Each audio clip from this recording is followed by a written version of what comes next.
नमस्कार दोस्तों, स्वागत है आपका अपने YouTube channel target civil services में। और देखिए आज है 20 अप्रैल और मध्य प्रदेश के डेली करंट अफेयर में आज हम 19 अप्रैल से लेकर 20 अप्रैल तक जितने भी इंपॉर्टेंट करंट अफेयर होंगे उन पर डिस्कस करेंगे। तो लेक्चर लास्ट तक ध्यान से देखिएगा। तो चलिए सबसे पहले रिवाइज कर ले। तो भारत में पहली बार किस राष्ट्रीय उद्यान में एक यूरेशियन ओटर उदबिलाव को रेडियो अटैक किया गया है? तो ये सतपुड़ा राष्ट्रीय उद्यान में। तो इसका आंसर हो जाएगा ऑप्शन नंबर डी। सतपुड़ा राष्ट्रीय उद्यान हमारे मध्य प्रदेश के किस डिस्ट्रिक्ट में है? तो ये नर्मदापुरम में है। बांधवगढ़ राष्ट्रीय उद्यान उमरिया डिस्ट्रिक्ट में है। माधो राष्ट्रीय उद्यान श्योपुर डिस्ट्रिक्ट में है। और कान्हा राष्ट्रीय उद्यान मंडला डिस्ट्रिक्ट में है। और हाल ही में संगीत नाटक एकेडमी के द्वारा आयोजित शक्ति संगीत और नृत्य महोत्सव का समापन कहाँ पर हुआ है? तो ये माँ हरिसिद्ध मंदिर उज्जैन में हुआ है। और इसका जो उद्घाटन है वो कहाँ पर हुआ था? कामाख्या मंदिर में। कब हुआ था? 9 अप्रैल को। समापन कब हुआ? 17 अप्रैल को। और अभी हाल ही में देखिए FIU यानी फाइनेंशियल इंटेलिजेंस यूनिट इंडिया के निदेशक के रूप में किसे नियुक्त किया गया है? तो ये किया गया है विवेक अग्रवाल को। तो इसका आंसर हो गया था ऑप्शन नंबर ए मकरंद देउस्कर जी। ये पहले हमारे मध्य प्रदेश में भोपाल और इंदौर के कमिश्नर रह चुके हैं और इनको अभी हाल में BSF में IG नियुक्त किया गया है। ठीक है। अनुपम राजन जो है हमारे मध्य प्रदेश के मुख्य निर्वाचन अधिकारी हैं। और वीरा राणा की बात करें तो ये हमारे मध्य प्रदेश की मुख्य सचिव हैं। ठीक है। ये हमारे मध्य प्रदेश की दूसरी महिला मुख्य सचिव हैं। हमारे मध्य प्रदेश की पहली महिला मुख्य सचिव कौन थी? निर्मला बूच थी। ठीक है। हमारे मध्य प्रदेश की पहली महिला मुख्य सचिव निर्मला बूच थी, जिनका अभी हाल ही में निधन हुआ है। हमारे मध्य प्रदेश के पहले मुख्य सचिव कौन थे? तो ये HS कामत थे। चलिए अभी स्टार्ट करते हैं आज की करंट अफेयर। तो देखिए आज की करंट अफेयर में पहला क्वेश्चन है हमारा, हरित ऋण योजना के अंतर्गत वृक्षारोपण में कौन सा राज्य अग्रणी है जिसने वृक्षारोपण हरितीकरण कार्यों के लिए 954 हेक्टेयर निम्नीकृत वन भूमि स्वीकृत की है? तो ये हमारा मध्य प्रदेश है। ठीक है। तो इसका आंसर हो जाएगा ऑप्शन नंबर बी। देखिए हमारे मध्य प्रदेश ने वृक्षारोपण हरितीकरण कार्यों के लिए 954 हेक्टेयर निम्नीकृत वन भूमि स्वीकृत की है। तो देखिए मध्य प्रदेश ने केंद्र के ग्रीन क्रेडिट प्रोग्राम को लागू करने में अग्रणी भूमिका निभाई है। मध्य प्रदेश में वृक्षारोपण यानी हरितीकरण कार्यों के लिए सबसे अधिक स्वीकृति अवक्रमित वन भूमि की सूचना दी गई है, जो कुल कितने हेक्टेयर है? 954 हेक्टेयर है। इसके बाद तेलंगाना 845 हेक्टेयर। इसके बाद छत्तीसगढ़ तीसरे स्थान पर है 713 हेक्टेयर। इसके बाद गुजरात 595 हेक्टेयर और असम में 454 हेक्टेयर का स्थान है। इन राज्यों के अतिरिक्त बिहार, राजस्थान, तमिलनाडु, महाराष्ट्र और ओडिशा ने भी ग्रीन क्रेडिट प्रोग्राम के लिए प्रशासक भारतीय वानिकी अनुसंधान एवं शिक्षा परिषद द्वारा भूमि भूखंडों को मंजूरी दी है। ग्रीन क्रेडिट कार्यक्रम का उद्देश्य कार्बन रहित पर्यावरणीय सकारात्मक कार्यों को प्रोत्साहित करना है, जिससे कार्बन अवशोषण के अलावा स्थानीय मिट्टी, जल और पारिस्थितिकी तंत्र को लाभ पहुंचे।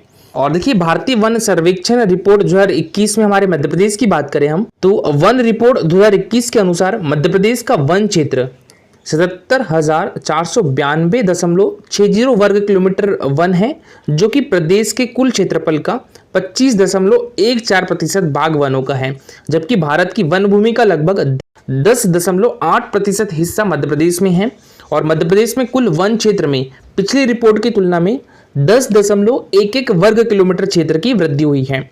वन स्थिति रिपोर्ट 2019 के अनुसार मध्य प्रदेश का वन क्षेत्र जो था वो कितना था? तो ये 77,482.49 वर्ग किलोमीटर था। और वन सर्वेक्षण 2021 में मध्य प्रदेश के 50 जिलों को शामिल कर रिपोर्ट तैयार की गई है। इस वन रिपोर्ट में 50 जिलों को शामिल किया गया है। ठीक है। तो देखिए हमारे मध्य प्रदेश में 51वां जिला कौन सा था? तो ये आगर मालवा था। किस जिले से अलग होकर बना था? तो ये बना था शाजापुर से अलग होकर। ठीक है। तो देखिए जब ये रिपोर्ट तैयार की गई है अभी, उसमें जो शाजापुर डिस्ट्रिक्ट है उसका जो वन क्षेत्र निकाला गया है वो अविभाजित शाजापुर का निकाला गया है। उसमें आगर मालवा भी इंक्लूड है। तो देखिए शीर्ष 5 सर्वाधिक वन क्षेत्र वाले मध्य प्रदेश के जिले कौन कौन से हैं? पहले नंबर पर है बालाघाट। ठीक है। तो सबसे ज्यादा वन जो है हमारे मध्य प्रदेश में वो कहाँ पर है? ये बालाघाट में है। ठीक है। और ये है बालाघाट की लोकेशन। यहाँ पर हमारे मध्य प्रदेश में सबसे ज्यादा वन है, प्रतिशत के हिसाब से भी और क्षेत्रफल के हिसाब से भी। ठीक है। यहाँ पर आपको 2 आंकड़े मिलेंगे, एक तो प्रतिशत के हिसाब से और क्षेत्रफल के हिसाब से भी। और दूसरे नंबर पर कौन सा जिला है क्षेत्रफल में? तो ये है छिंदवाड़ा। वन क्षेत्र में हमारा मध्य प्रदेश का दूसरा जिला कौन सा है? छिंदवाड़ा है। तीसरा जिला है बैतूल। ठीक है। और ये है बैतूल डिस्ट्रिक्ट। चौथे स्थान पर है श्योपुर और ये है श्योपुर डिस्ट्रिक्ट। ठीक है। चौथे स्थान पर है। 5वें स्थान पर है सिवनी। और सिवनी की लोकेशन देखें हम, सिवनी डिस्ट्रिक्ट की लोकेशन। तो देखिए एक बार फिर से देखते हैं हम तो शीर्ष 5 सर्वाधिक वन क्षेत्र वाले हमारे मध्य प्रदेश के जिलों में पहले स्थान पर बालाघाट है, ठीक है, दूसरे स्थान पर छिंदवाड़ा है, तीसरे स्थान पर बैतूल है, चौथे स्थान पर श्योपुर है, पांचवें स्थान पर कौन सा है, सिवनी है, ठीक है। तो देखिए आप देखोगे ये वाला क्षेत्र जो है सबसे ज्यादा वन क्षेत्र है, ठीक है। देखिए प्रतिशत के हिसाब से देखिए तो बालाघाट पहले स्थान पर है, दूसरे स्थान पर श्योपुर डिस्ट्रिक्ट है प्रतिशत के हिसाब से, तीसरे स्थान पर उमरिया डिस्ट्रिक्ट है और उमरिया डिस्ट्रिक्ट की लोकेशन देखें तो ये है उमरिया डिस्ट्रिक्ट, ठीक है, और चौथे स्थान पर मंडला डिस्ट्रिक्ट है, ठीक है, और पांचवें स्थान पर सीधी डिस्ट्रिक्ट है और ये है सीधी डिस्ट्रिक्ट, ठीक है। और इसके बाद न्यूनतम वन क्षेत्र वाले हमारे मध्य प्रदेश के जिले देखें हम तो पहले स्थान पर जो है वो उज्जैन है, ठीक है, पहले स्थान पर है उज्जैन और उज्जैन की लोकेशन देखें यहाँ पर हम तो ये है उज्जैन डिस्ट्रिक्ट की लोकेशन। देखिए यहाँ पर प्रतिशत के हिसाब से भी और क्षेत्रफल के हिसाब से भी दोनों हिसाब से सबसे कम वन जो है वो हमारे मध्य प्रदेश में कहाँ पर है तो उज्जैन में है, ठीक है, और दूसरे स्थान पर है शाजापुर डिस्ट्रिक्ट। शाजापुर डिस्ट्रिक्ट की लोकेशन देखिए तो ये शाजापुर डिस्ट्रिक्ट की लोकेशन, ठीक है, यहाँ से हटकर आगरमालवा बना था लेकिन जो वन रिपोर्ट आई है, भारतीय वन रिपोर्ट जो आई है उसमें शाजापुर और आगरमालवा को एक ही लिया गया है, ठीक है। तीसरे नंबर पर है रतलाम और रतलाम डिस्ट्रिक्ट की लोकेशन देखें हम, ये है रतलाम डिस्ट्रिक्ट, ठीक है, तो ये तीसरे स्थान पर है और चौथे स्थान पर है राजगढ़। राजगढ़ की लोकेशन देखें तो ये चौथे स्थान पर है, यहाँ पर है राजगढ़ और पांचवें स्थान पर कौन सा जिला है तो दतिया है और दतिया की लोकेशन देखें हम तो ये है दतिया डिस्ट्रिक्ट जो कि पांचवें स्थान पर है, ठीक है। तो देखिए ये वाले एरिया में सबसे कम वन है यहाँ पर।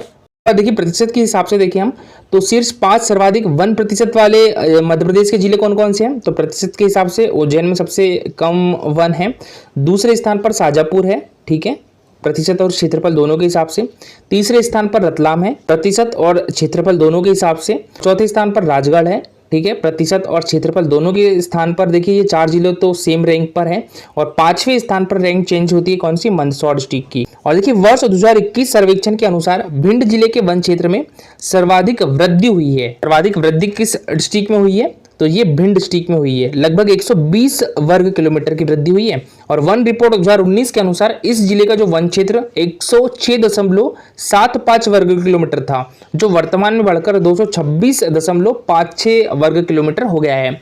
और वर्ष 2021 सर्वेक्षण के अनुसार बड़वानी जिले के वन क्षेत्र में सर्वाधिक कमी हुई है। कमी कहां पर हुई है बड़वानी डिस्ट्रिक्ट में, वृद्धि कहां पर हुई है तो ये भिंड डिस्ट्रिक्ट में। और कमी की बात करें तो कितनी कमी हुई है बड़वानी डिस्ट्रिक्ट में 23.63 वर्ग किलोमीटर कमी देखी गई है। वन रिपोर्ट 2019 के अनुसार इस जिले का वन क्षेत्र 928 वर्ग किलोमीटर था जो अब घटकर 904.36 वर्ग किलोमीटर रह गया है। इस क्वेश्चन हमारा देखिए हाल ही में विश्व धरोहर दिवस कब मनाया गया है तो ये मनाया गया है 18 अप्रैल 2024 को, ठीक है। 7 अप्रैल 2024 को विश्व स्वास्थ्य दिवस मनाया जाता है। तो देखिए 18 अप्रैल को विश्व धरोहर दिवस मनाया जाता है तो प्रत्येक वर्ष 18 अप्रैल को सांस्कृतिक ऐतिहासिक स्थलों और धरोहर के संरक्षण हेतु जागरूकता पैदा करने के लिए अंतर्राष्ट्रीय स्मारक एवं स्थल दिवस या विश्व धरोहर दिवस का आयोजन किया जाता है। और international council on monuments and sites ने 1982 में विश्व धरोहर दिवस की स्थापना की थी और वर्ष 1983 में इसे संयुक्त राष्ट्र शैक्षिक वैज्ञानिक एवं सांस्कृतिक संगठन यूनेस्को की मंजूरी प्राप्त हुई थी। इस दिवस का उद्देश्य विभिन्न समुदायों के बीच सांस्कृतिक ऐतिहासिक विरासत के बारे में जागरूकता पैदा करना है। और इस वर्ष यानी 2024 की हेरिटेज डे की थीम क्या है डिस्कवर एंड एक्सपीरियंस डाइवर्सिटी, ठीक है, इसकी थीम याद रखिएगा मोस्ट इंपॉर्टेंट है डिस्कवर एंड एक्सपीरियंस डाइवर्सिटी यानी विविधता की खोज करें और उसका अनुभव करें। तो देखिए विश्व धरोहर दिवस 18 अप्रैल के उपलक्ष्य में मध्य प्रदेश पर्यटन राज्य के संयुक्त राष्ट्र शैक्षिक वैज्ञानिक एवं सांस्कृतिक संगठन यूनेस्को सूचीबद्ध और अस्थायी विरासत स्थलों में उल्लेखनीय तकनीकी प्रगति का नेतृत्व किया। सांस्कृतिक समृद्धि और विविधता के लिए प्रसिद्ध मध्य प्रदेश गर्व से 3 यूनेस्को विश्व धरोहर स्थलों का दावा करता है। कौन कौन से, एक तो खजुराहो मंदिर स्मारक, ठीक है, और दूसरा है कौन सा सांची स्तूप, तीसरा है भीमबेटका की गुफाएं। और इनमें पूरक के रूप में अस्थायी सूची में 10 साइटें शामिल है, ठीक है, हमारे मध्य प्रदेश की 10 साइटें अस्थायी सूची में शामिल है। कौन कौन सी, बेड़ाघाट लंबेटा घाट और मांडू समूह के स्मारक, ठीक है, ओरछा का ऐतिहासिक समूह, त्रिपुरा टाइगर रिजर्व, ग्वालियर किला, खूनी भंडारा और चंबल घाटी के रॉक आर्ट साइट्स, भुजेश्वर महादेव मंदिर और रामनगर तथा मंडला के गोंड स्मारक, धमनार का ऐतिहासिक समूह, ठीक है। तो अस्थायी सूची में हमारे मध्य प्रदेश की कितनी साइट शामिल है 10 साइट शामिल है। मध्य प्रदेश में यूनेस्को द्वारा विश्व धरोहर स्थल की सूची में स्थायी साइट्स कितनी हैं? 3 है। ठीक है, पहले हम खजुराहो समूह के स्मारक की बात करें तो इसे कब शामिल किया गया था? ये 1986 में शामिल किया गया था और इन मंदिरों का जो निर्माण है ये चंदेल राजवंश के दौरान किया गया था, जो सन 950 और 1050 के बीच अपने चरम पर था। मंदिरों की संख्या अब केवल 20 ही रह गई है, जो अलग अलग धर्मों, हिंदू धर्म और जैन धर्म से संबंधित है, जिनमें जटिल तथा सुंदर नक्काशीदार मूर्तियों से सजाए गए प्रसिद्ध कंदारिया मंदिर भी शामिल है। इसके बाद सांची में बौद्ध स्मारक की बात करें तो इसको यूनेस्को द्वारा विश्व धरोहर स्थल की सूची में कब शामिल किया गया था? तो ये 1989 में शामिल किया गया था और यह वर्तमान में अस्तित्व में सबसे पुराना बौद्ध अभयारण्य है, जो 12वीं शताब्दी तक भारत में एक प्रमुख बौद्ध केंद्र था। इसके स्तंभों, प्रसादों, मंदिरों और मठों का निर्माण अलग अलग राज्यों के द्वारा अधिकांश पहली और दूसरी शताब्दी ईसा पूर्व में किया गया है। हम यहाँ पर भीमबेटका के रॉक शेल्टर की तो इसको यूनेस्को द्वारा विश्व धरोहर स्थल की सूची में 2003 में शामिल किया गया था। ये किस डिस्ट्रिक्ट में है? तो ये रायसेन डिस्ट्रिक्ट में है। ठीक है, ये किस डिस्ट्रिक्ट में है? रायसेन डिस्ट्रिक्ट में है। और देखिए इसकी जो खोज है वो 1957 में 1957-58 में किसके द्वारा की गई थी? सर विष्णु वाकनकर जी के द्वारा की गई थी इसकी खोज। ठीक है, ये काफी बार एग्जाम में पूछा जा चुका है तो याद रखिएगा। भीमबेटका के रॉक शेल्टर की जो खोज है वो किसने की थी? सर विष्णु वाकनकर जी के द्वारा की गई थी। ये शेल्टर स्थल मध्य भारतीय पठार के दक्षिणी किनारे पर विंध्य पर्वतमाला की तलहटी में स्थित है। ठीक है, कौन सी पर्वतमाला? विंध्य पर्वतमाला। और प्राकृतिक रॉक शेल्टर के 5 समूह के रूप में खुदाई से प्राप्त चित्रों में मेसोलिथिक और उसके बाद अन्य कालखंडों के चित्र प्रदर्शित हैं। नेक्स्ट क्वेश्चन है हमारा, हाल ही में लोकसभा चुनाव के पहले चरण में मध्य प्रदेश की 6 सीटों पर कुल कितने प्रतिशत मतदान हुआ है? तो ये 66.61% मतदान हुआ है। तो इसका आंसर हो जाएगा ऑप्शन नंबर डी। ठीक है, देखिए अभी हाल ही में हमारे मध्य प्रदेश की 6 लोकसभा सीटों पर मतदान हुआ है। कौन कौन से डिस्ट्रिक्ट थे इसमें?